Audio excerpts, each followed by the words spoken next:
Tenía 10 años de edad. Era la primera vez que yo escuchaba una teoría tan importante para la sociedad y tan desconocida para mí, un niño de 10 años. Estudiaba en una escuela del Estado y el profesor aquel día nos trajo la novedad del día. Ingresó a clase y dijo: hoy hablaremos de cómo el universo fue creado. Yo tenía una idea clara porque desde esa edad yo ya estudiaba la palabra de Dios. Para mí todo era tan simple, no era nada complejo, era tan sencillo. Todo es creación de Dios, todo existe un creador. Pero aquel día el profesor trató de convencer a toda la clase, de decirnos de que esa idea de que todo esto viene por un creador no es real. Que últimamente la ciencia descubrió algo novedoso y que la humanidad vivió engañada por miles de años y miles de personas están creyendo cosas absurdas, y él nos desafió así: la ciencia es lo que dice esto y nosotros no podemos ir en contra de la ciencia, porque estos hombres estudian, estos hombres son genios, estas personas investigan. Así que aquí no entra la religión. Ustedes pueden olvidarse de todas sus creencias, de todo lo que hasta hoy pensaron. A partir de hoy, aquí en la clase hablaremos de que el mundo surgió como resultado de una evolución. Aquel día yo, de regreso a casa, iba pensando en todas las cosas que aprendí en clase. Para mí era novedad y era muy sorprendente. Algunas preguntas yo me hacía. ¿Será verdad que yo estoy equivocado? ¿Será verdad lo que la ciencia está explicando? ¿Será verdad lo que la mayoría aprueba? ¿Será verdad eso? Pero cuando empezaba a analizar aquellas cosas que aprendí en clase, yo pensé así: era solo un niño, tenía 10 años. Yo necesito más fe para creer en esto que es imposible. Aquella persona que dice que no tiene fe para creer en un Dios creador, necesita más fe para creer en que todo esto ocurrió de la nada, en que todo es el resultado de la evolución. Cuando abro la palabra de Dios, encuentro que tú y yo y este mundo no es el resultado de la selección natural, y de que nosotros no venimos como resultado de la evolución, ni nuestros antepasados fueron los monos. No, querido, la palabra de Dios nos dice que existe un creador. Es clara, es específica. Tú y yo somos hijos de Dios. Finalmente, los seres humanos tenemos que responder 3 preguntas en la vida. Si nosotros conocemos bien estas 3 preguntas, entonces tenemos una dirección cierta. La primera pregunta es: ¿de dónde vengo? Eso tiene que ver con mi origen. La segunda pregunta es: ¿quién soy yo? Eso tiene que ver con mi identidad. Y la tercera pregunta es: ¿a dónde voy? Eso tiene que ver con mi destino. Cuando los seres humanos estamos seguros de dónde venimos, entonces también tenemos la seguridad de quiénes somos. Hay muchas personas que no saben quiénes son, por eso tienen el comportamiento que tienen. La persona que no sabe quién es, adopta cualquier moda, cree en cualquier cosa. Pero cuando tú tienes la certidumbre, la certeza de dónde vienes, entonces tú vas a saber quién eres. Y cuando sabes quién eres, entonces trazas bien tu destino porque sabes a dónde estás yendo. Entonces, hay muchas personas que en este mundo andan sin rumbo, sin dirección, porque no saben su origen, no conocen su identidad y no saben cuál es su destino. Y cuando tú no sabes cuál es tu destino, entonces vas a tomar cualquier camino. Es decir, cualquier creencia absurda que parezca por allí, tú lo vas a tomar como real, porque te olvidaste de quién eres, de dónde vienes y hacia dónde vas. Antes de poder hablar estas 2 posiciones de creación o evolución, vamos a imaginar o a pensar un poco en quiénes son aquellos o aquellas personas que están a favor de la evolución o que creen en la evolución. Encuentro solamente 2 grupos importantes. En el primer grupo están los ateos. Cuando yo empiezo a analizar un poco los ateos, encuentro que también hay dos tipos de ateos. Los ateos están divididos. El primer tipo de ateo es aquel que dice, yo no creo en Dios porque no lo veo. Solamente creo en aquello que mis ojos pueden ver, en aquello que yo puedo palpar. Yo tengo una pregunta para esa persona. ¿Y qué hay de las cosas que existen y no se pueden ver? Por ejemplo, el amor es un sentimiento que no se puede ver. El dolor. Cuando tú dices, tengo dolor de cabeza, alguien te puede decir, yo no veo el dolor. Pero tú dices, yo lo siento, correcto, pero no lo veo. Entonces, como no lo veo, yo no te creo que tienes dolor. Te das cuenta que hay cosas que no vemos y sí creemos porque sentimos, porque hay evidencias. Te das cuenta que, ¿qué pasaría si todos los seres humanos solamente creyésemos en aquello que vemos, en aquello que pasamos por laboratorio?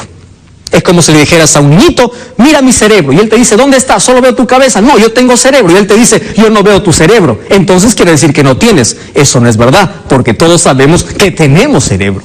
Hay muchas cosas que no se pueden palpar, no se pueden tocar, no se pueden mirar, pero existe y es real. Y una de esas es Dios. Ahora, el segundo tipo de ateo es ateo o decidió ser ateo porque tiene una amargura en el corazón. Es decir, en su cabeza hubieron tantas preguntas que no logró resolver en un momento difícil de la vida.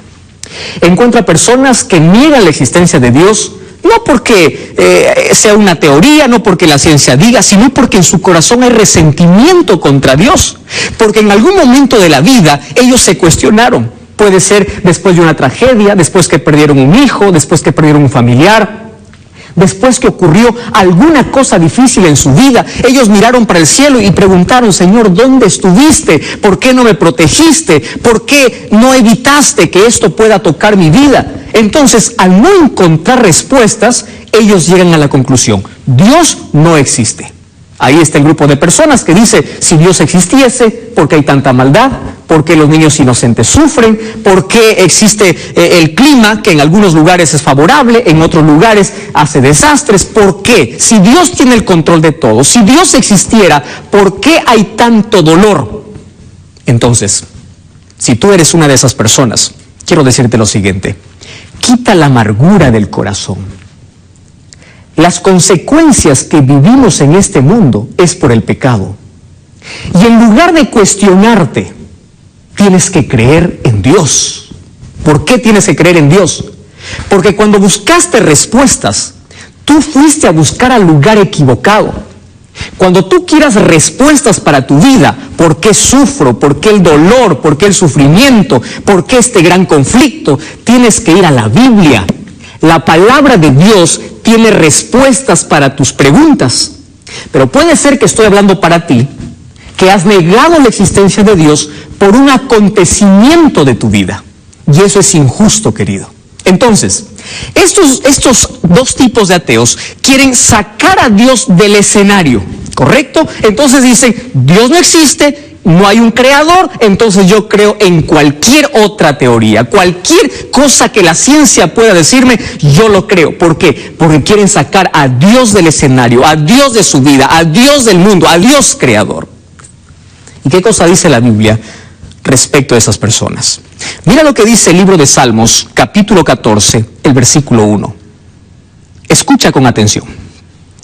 Dice así: dice el necio en su corazón, no hay Dios. Te voy a repetir una vez más. Mira lo que está diciendo David. Dice el necio en su corazón, no hay Dios. Es decir, ¿quién niega su existencia? El necio. ¿Por qué dice el necio? Porque existen tantas evidencias para saber que hay un creador, para reconocer que hay un Dios. Existen tantas evidencias visibles que tú tienes que cerrar bien los ojos para decir, tú no existes y yo no creo en ti. Entonces, eso es una persona necia. Dice el necio en su corazón, no hay Dios, y se ha corrompido y hacen obras abominables y no hay quien haga el bien. Ahora, es interesante ver de que el otro grupo que cree en esta teoría de la evolución es un grupo de científicos. ¿correcto? Hombres de ciencia, hombres que investigan. ¿Qué cosa es la ciencia? Hasta ahora recuerdo muy bien aquel concepto que me enseñaron en secundaria. Ciencia es la observación de las cosas para poder tener un acercamiento hacia algo y podamos conocer más sobre ese algo. Solo que hay un problema de la ciencia. ¿Y cuál es el problema? El problema de la ciencia es la siguiente. Muchas veces, en lugar de observar ese algo, empieza a especular. Lo que no entiende, empieza a teorizar, a dar por hecho de que así es. Y de allí nació esta teoría de la evolución. Tú sabes que la teoría de la evolución no pasa de ser una teoría, una presuposición de algunos científicos. ¿Y por qué digo de algunos científicos? Porque el 65% de científicos creen en un Dios creador. 65% de científicos creen en un Dios creador. Ahora, es interesante que tú entiendas algo. Si la ciencia tiene que decirnos toda la verdad, tú te puedes preguntar, entonces, ¿por qué algunos insisten en creer en la evolución? ¿Te acuerdas que inicié diciéndote 3 preguntas? La razón es esta. El diablo quiere sacar a Dios del universo, del mundo y de tu vida. Y por una razón. Porque si tú sacas a Dios como creador, entonces la vida no tiene sentido, no tiene rumbo, no tienes a quién seguir, no tienes a quién amar, no tienes a quién servir. ¿Por qué? Porque tú vienes de un antepasado, que son unos animalitos, tú vienes de la selección natural, tú vienes de una evolución. Entonces la vida no tiene sentido, tú no tienes un destino. ¿Te das cuenta? Entonces el diablo es astuto. El diablo quiere crear en la mente de las personas que Dios no es el creador. Porque cuando saca a Dios como el creador de las cosas, tú no tienes a quién adorar. Entonces empiezas a creer cualquier cosa, cualquier teoría que aparezca. Y ahí aparece la teoría que este mundo es el resultado de una grande explosión. ¡Oh, qué interesante! Vamos a imaginar que eso sea verdad. Yo tengo un reloj aquí en la mano. Ahora, tú puedes creer si yo te digo, mira, este reloj fue creado de la nada. Un día, en un cuarto, hubo una explosión y de pronto apareció el agujero, el minutero, el que da la hora, los números, apareció el metal y todo encajó bonito y funcionó y es un reloj. ¿Tú me creerías en eso? Es imposible de creer, ¿verdad? Todos sabemos de que un reloj, siendo un objeto pequeñito, tiene un creador. Ahora, ¿qué te hace pensar entonces que el universo, al ver lo macro y lo micro que existe en el universo, la grandeza del universo y lo más pequeñito que existe en este mundo, desde una célula que es tan compleja, qué te hace creer y pensar de que eso vino de la nada? ¿Te fijaste ya en el orden que tiene las estrellas, el sol, la distancia que tiene sobre la Tierra? ¿Te fijaste en el orden del sistema planetario solar? ¿Te fijaste en el orden que tiene el universo? ¿Te fijaste en lo macro? Y si vamos a estudiar una célula, una neurona, lo más pequeño, lo que nuestros ojos no pueden mirarlo, ¿tú te diste cuenta cuán complejo es? ¿Te pusiste a pensar en la capacidad que tiene tu cerebro para pensar? ¿Te pusiste a pensar en tu cuerpo, que todo es perfecto, todo está en su lugar? Ahora que alguien venga y me diga, todo eso es resultado del tiempo, de la evolución, de una explosión y de tantas otras teorías que puedan aparecer por allí. Querido, eso no es real. Eso no es real. La Biblia me dice que tú y yo venimos de un Dios creador. Charles Darwin, cuando publicó su libro, El origen de las especies, cuando fue publicado el libro en el año 1859, en ningún momento comprobó de que todos venimos por la selección natural, o todos venimos como resultado de la evolución. Más de una vez en su libro escribió y explicó lo siguiente: esto es una presuposición, esto es lo que yo pienso, esto es lo que yo interpreto. Por eso es que usó frases como quizá, tal vez, puede ser. Entonces, aquellas personas que quieren sacar a Dios de la historia y a Dios de la creación, toman ese libro y hacen decir muchas veces lo que él nunca pensó ni explicó. Él empezó a escribir allí sus ideas, sus presuposiciones, y hoy aquello se llama ciencia. ¿Te das cuenta? Ahora, la palabra de Dios es clara y dice: ante tanta evidencia de que existe un Dios creador, que hay un diseño inteligente, que hubieron manos poderosas y una palabra poderosa que creó todo, y a pesar de eso no crees en un Dios creador, la Biblia dice el necio en su corazón, no hay Dios. Pastor, entonces, si eso no es verdad, ¿cómo existimos? ¿Cómo existió todo lo que vemos? Entonces tenemos que ir a Génesis capítulo 1, porque aquí encuentro la respuesta más sencilla, más simple, hablando acerca de la creación de este mundo. Génesis capítulo 1, versículo 1 dice: en el principio creó Dios los cielos y la tierra.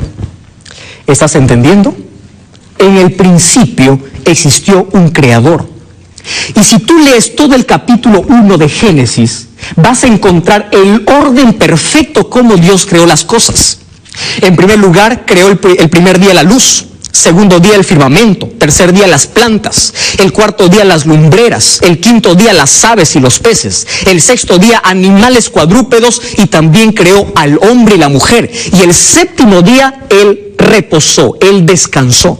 Así fue creada todas las cosas que hoy existen.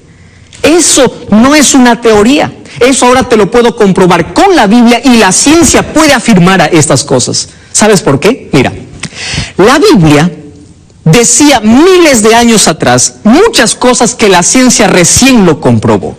Por ejemplo, antes que Gregorio Mendel hablara acerca de la herencia y la genética, en el año de 1860, la Biblia ya decía en Génesis 1:11: dijo Dios, produzca la tierra hierba verde, hierba que dé semilla y árbol que dé su fruto, según su género y según su especie. La ciencia logró comprobar muchos años después lo que la Biblia ya decía. ¿Comprobada por la ciencia? Sí. En la semilla de una uva existe como un microsoftware que dice qué color debe tener la uva, qué tamaño debe tener la uva, qué propiedades debe tener la uva, y todas las especies y semillas que Dios creó. ¿Te das cuenta? Otra cosa, la Biblia en el libro de Job, capítulo 28, hablaba de que el aire tiene peso, antes que la ciencia descubriese el barómetro. ¿Correcto? Ya decía la Biblia que el aire tiene peso. Y cuando la ciencia o los hombres de ciencia en un momento pensaron de que la tierra era sostenida por tortugas gigantes y otras cosas, la Biblia en el libro de Job ya decía que la tierra estaba sostenida sobre la nada. Y la ciencia tardó en entender y comprobar esto. Ahora te hago una pregunta.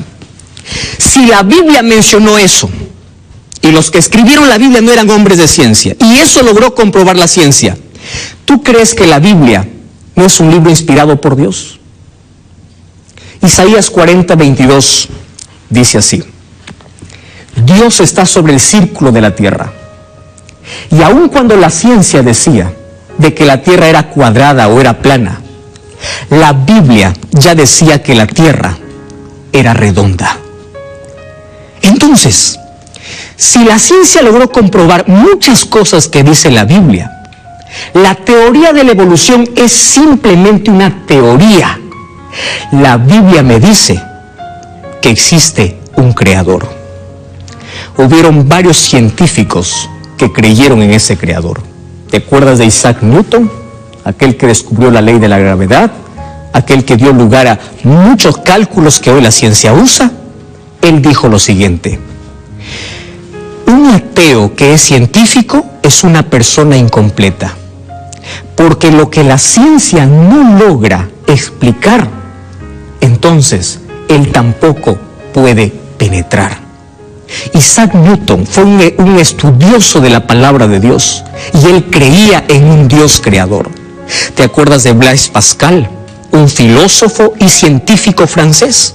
Este hombre dijo lo siguiente: si no fuese por la Biblia, yo hasta ahora no entendiera cuál es mi origen, de dónde vengo ni a dónde voy. Grandes filósofos, grandes científicos creyeron en ese Dios creador. Y hoy te desafío a creer en la Biblia, en un Dios creador. Tú no eres fruto de la casualidad, tú eres un hijo de Dios. ¿Quieres orar conmigo? Cierra tus ojos. Querido Dios, gracias porque tu palabra me saca de la confusión y me lleva a la verdad. Te entrego mi corazón. Gracias porque tú me formaste, tú me hiciste, con tus manos me formaste. No soy producto de la evolución, yo soy fruto de la creación y tú eres mi creador. Te entrego mi vida y mi corazón. Quiero servirte en el nombre de Jesús. Amén. Gracias por acompañarnos en este programa. Recuerda que la verdad te da libertad y te prepara para la eternidad.